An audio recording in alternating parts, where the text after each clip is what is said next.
We're here with Ted Belleavoine, the Democratic candidate for Sheriff of St. Mary's County, sitting for an interview for readers of the Chesapeake Today and the viewers of this video. Ted Belleavoine, you retired as a lieutenant of the Sheriff's Department after a career there. One of the most often heard comments about the St. Mary's Sheriff's Department, which you should be in a position to know, is that there's a high turnover rate due to the fact that salaries aren't high enough. Another comment that you hear, in contrast to that, is the administration, the culture in the administration of the Sheriff's Department under Sheriff Cameron is one of having inept commanders and people leaving after the taxpayers spend $150,000 on their training. They leave for a place in which they can grow and prosper in a better environment. Can you tell us which is the case? Absolutely. Having spent 26 years in St. Mary's County Sheriff's Office, the last 8 of which were under 2 terms of the 3-term leadership at the Sheriff's Office, it's a complete corrosive, caustic environment. You figure over 3 terms, have spent millions on background investigations. He's got 4 background investigators. Background investigations, all the time and man hours put into that, along with farming them out to sergeants and lieutenants to do backgrounds. It's such a high turnover rate. You've got millions in the backgrounds, the hiring, the training. You spend upwards of 9 months, 6 months in the academy, 3 months on FTO. Officers get out on the street. The environment is so poor, everybody feels like they're walking on eggshells. And then there's no thought to retention. I have to applaud the men and women of the St. Mary's County Sheriff's Office. I worked with them for 26 years. I worked for 1.5 years in La Plata, then now I'm over in Calvert County. The men and women of the office are not complainers. They are leaving our agency, our sheriff's office, not because of more money. They're leaving because of the conditions. You have commanders who pulling people out behind the building and saying, whose team are you on? They're creating an environment where there's no trust. That's the true issue. That's the true problem.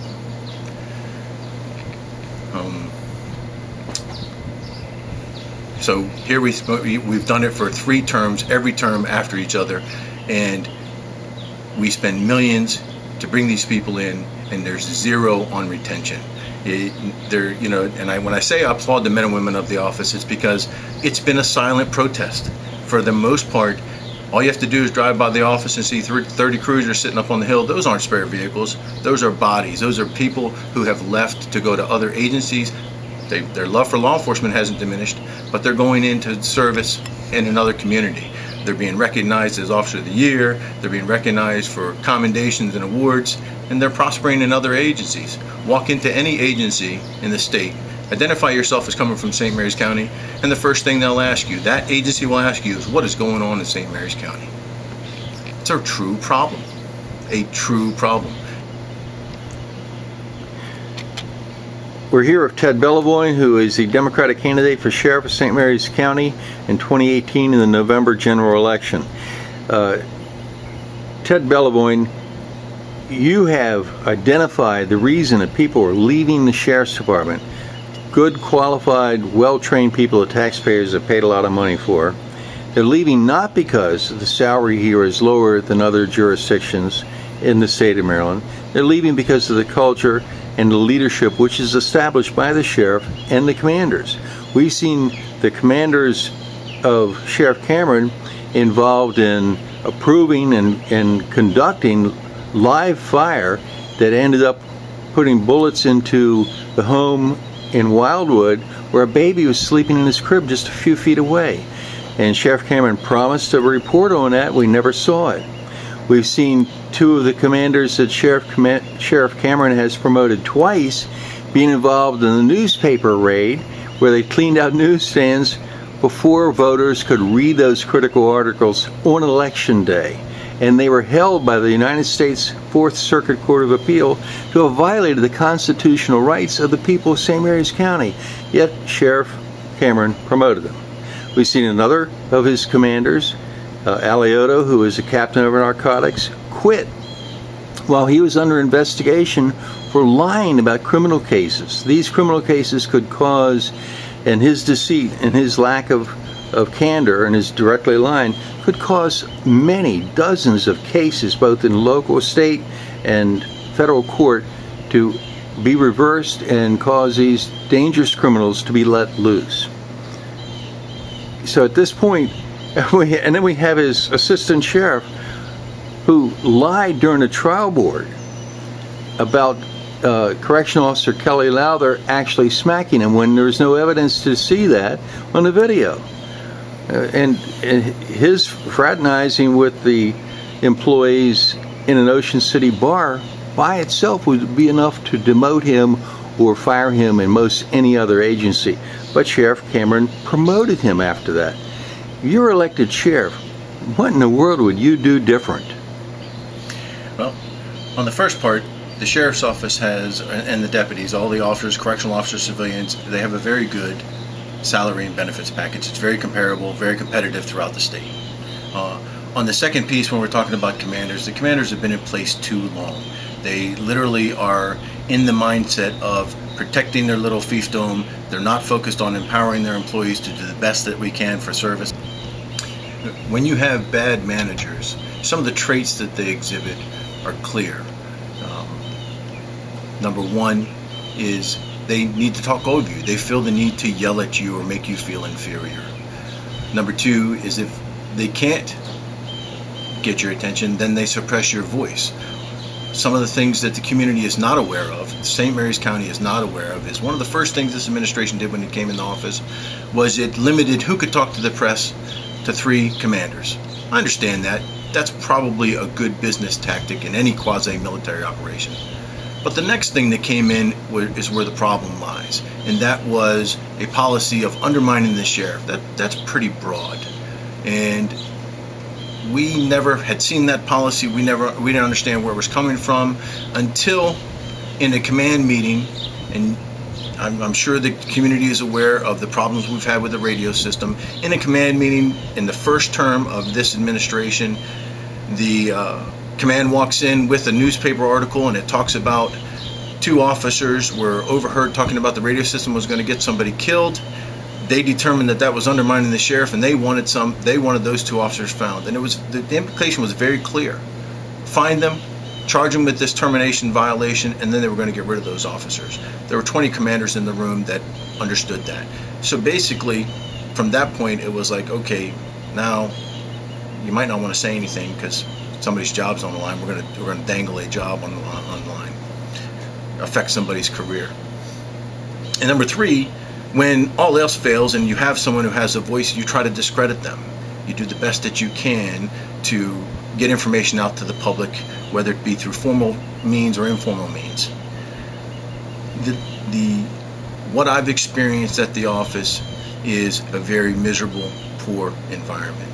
My goal for sheriff, when I hope to be elected by you, our citizens, is I want to go to the commissioners. I want to work with the commissioners. We've had very successful relations with the commissioners. They've been very supportive of the sheriff's office over the years, even before. One of the things I can remember in the 26 years of being in the sheriff's office is we always held a high approval rating. We are professional. We do our job day in and day out.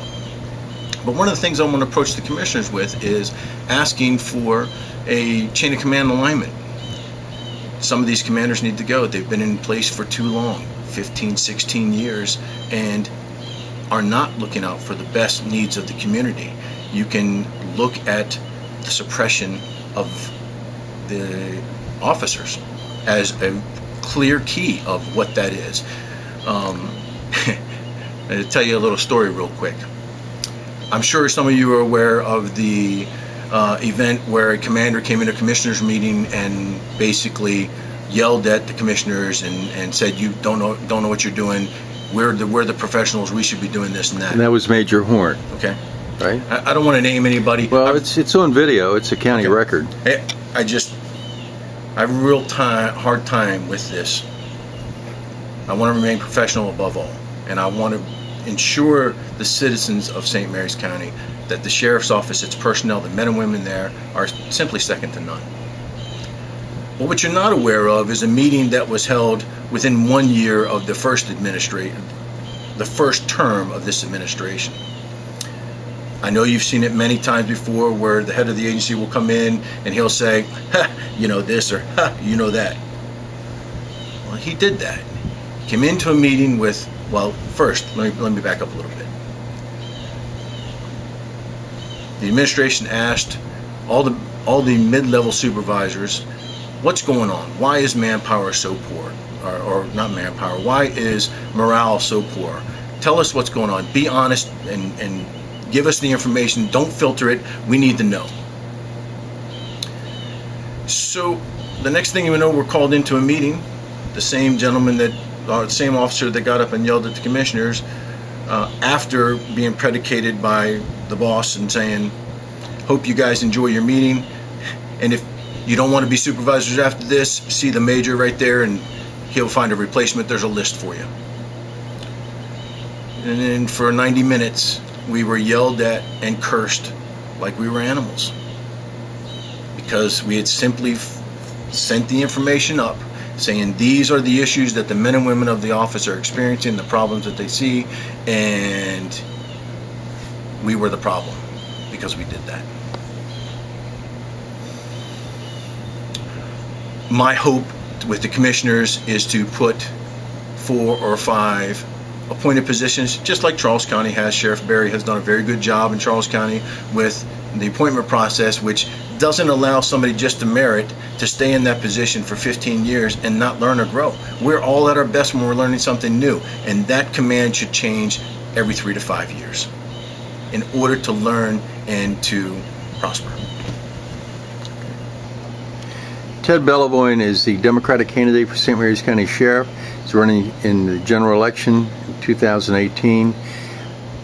Ted, the subject of minority hiring has been age-old in St. Mary's County. Numerous times the sheriff has said he can't find qualified minorities in answer to questions from me. We saw him recently honor the first black sheriff of Maryland, St. Mary's Sheriff Joe Lee Somerville, whose 2 sons have been deputies. One is retired now. But in the election year, he honors him when he could have actually done this anytime in the last 12 years. Absolutely. And to me and a lot of other people, that seemed like an election year stunt, though Sheriff Somerville was due the recognition. Absolutely. He actually has the recognition he really needed, and that's being in the history books and having done the best job he could as sheriff after the appointment to fill the position left by Sheriff Sanger, who committed suicide. So at this point, you're elected sheriff. How are you going to convince the voters that you are sincere about giving minorities, and women, females, blacks, Asians, anyone else, a shot at a career in the St. Mary's County Sheriff's Department? Is this really, truly one of your goals? Wow. That's a tough question. That is really a tough question.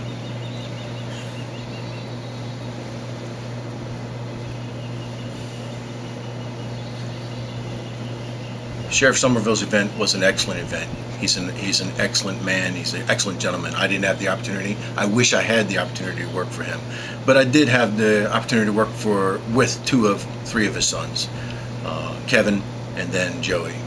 Awesome guys. Truly, just great service over self. They really put themselves into this community. When you look at the 3 terms, you're going to find that this administration has hired and retained 1 minority, 1 African American male. That's a problem. That's a true problem. I haven't heard anything out there as to what's being done, what type of recruitment is happening. My belief, I came from this community. In 1977, my father brought us here as his last duty station for the U.S. military.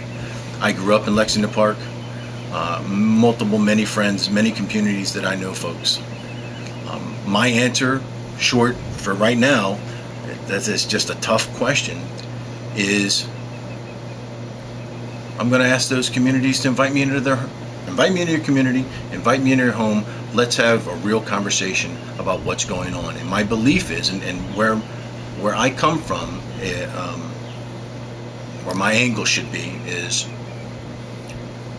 I know that over 26 years I walked into a lot of homes, and I see people who are proud of their family members, even in every community, who have served in the U.S. military. That was a passion of mine. That was a desire of mine. I wanted to follow my father's footsteps. A buddy of mine went to go enlist, and I was removed for medical. I thought, okay, now I can't follow my father's footsteps and his father's footsteps and serve in the military. I'm going to do the next best thing, and I'm going to go into law enforcement. Instead of serving the nation and the world, I'm going to serve our community, St. Mary's County. And that's exactly what I've done. And my plan is to come into those communities, come into those homes, and to have one-on-one conversation. If it is one-on-one, one-on-4, one-on-30. Okay, as sheriff, can you not just directly give an order that the hiring process be fair and open to all applicants? As a HR rule and point of law, I think I want to believe that that's what's taking place. Obviously it isn't. Okay. How will you make sure it does? Well, it will be the #1 issue of me going into the community. We continually talk over the years about recruitment and problems. Well, I don't see our leadership going into the community and saying, instead of asking your folks, or instead of your family going and serving in the U.S. military, honorable, excellent career, why not stay here? Why not serve here? There are some things I don't really want to discuss on camera that make me feel that my personal passion for making sure that we hire and recruit the best from our community. I'm not interested in going to the state of California or state of Utah or Pennsylvania. There are plenty of people, good men and women who want to work at the sheriff's office, and they're right here. I see them every day. Okay. We're here with Ted Belleavoine, the Democratic candidate for St. Mary's County Sheriff. We just talked about minority hiring in the Sheriff's Department, of which there basically is none. For about the last 30 years, through Sheriffs Pettit and Vohar and Zilak, and through 3 terms of Sheriff Cameron, they've been including all the hiring statistics for the Correctional Center, otherwise known to people as the jail, and hiring almost all blacks as new employees there, while almost all whites are the employees at the Sheriff's Department for law enforcement officers, thereby thwarting any effort by the Justice Department or the NAACP to see minority hiring goals met, or fairness in hiring. I mean, anyone should be able to work at either facility if they're qualified. So will you end that practice as sheriff? Absolutely. I pull back real quick and say, when I talked about hired and retained one, that is an officer that would come out to your home, to your community, that understands the culture and service. The other percentage, I think right now, census 2010 census talked about 23% African American in St. Mary's County, and one officer out of 140 is not 23%. And the other officers that are hired are in the jail. They don't come to your home. They don't service you in the field. We're Ted Belleavoine, a candidate for sheriff, St. Mary's County in 2018 general election. We're talking about minority hiring. You are a veteran of the Sheriff's Department for 26 years. Can you name one person that is now a top commander at the rank of sergeant or above that's female? On the law enforcement side? Yeah. Lieutenant Eva Jones. Okay, there's one. That's it. And over the years, can you name anyone else that has made it to the rank of lieutenant or higher? No, not in the law enforcement end.